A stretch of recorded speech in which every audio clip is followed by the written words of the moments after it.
Rami Ismail. Rami Ismail, born 30 October 1988, is a Dutch independent video game developer and spokesperson within the video game industry on the topics of diversity and reaching out to game developers from developing countries. He co-founded the studio Vlambeer with Jan Willem Nijman in 2010, where among games they have developed include Ridiculous Fishing, Luftrausers, and Nuclear Throne. Early life. Ismail was born in the Netherlands to an Egyptian father and Dutch mother, and was raised as a Muslim. Vlambeer.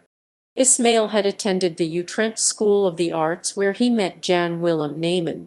The two paired up during a game development course, producing what they thought was a potentially marketable game.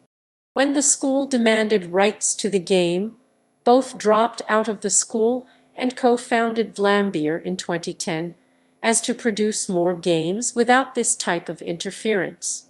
While many of Vlambeer's games were critically well received, the studio was propelled by the overnight success of the 2013 mobile game Ridiculous Fishing, which brought in more than $1 million in revenue within 6 months, helping to financially stabilize Vlambeer and both Ismail and Nijman.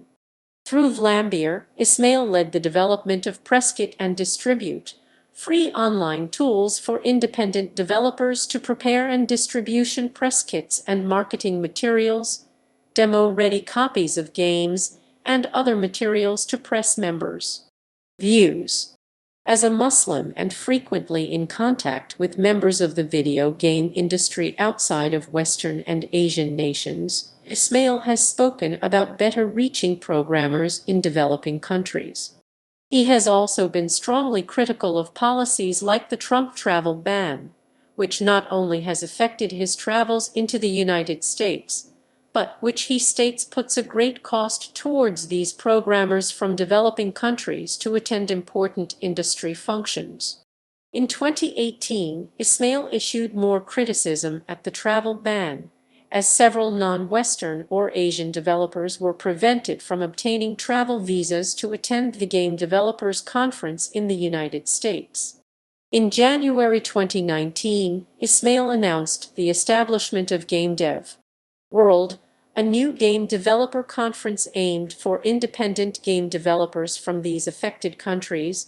The inaugural conference was held via online streaming and other virtual conference services in June 2019.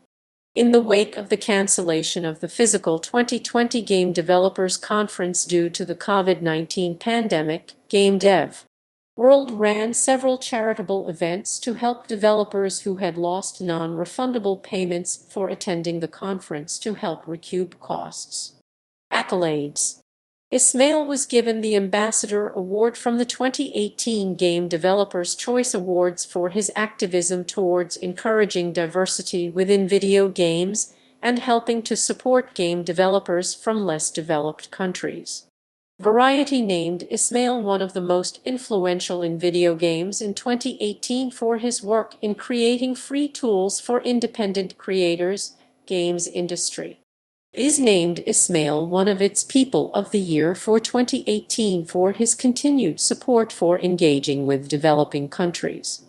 Ismail, along with Nijman, were featured in Forbes 30 Under 30 for games in 2015. Personal life. Ismail lives in the Netherlands. For 5 years, he had lived with his wife Adriel Wallach, another game developer whom he met through his work in video games. With the help of Bungie, the two were virtually engaged within Destiny in October 2016 and were married by November 2017. The two separated by August 2018 and remain friends. Ismail also frequently gives talks at both smaller and larger conventions and also frequently gives game design lectures at universities. References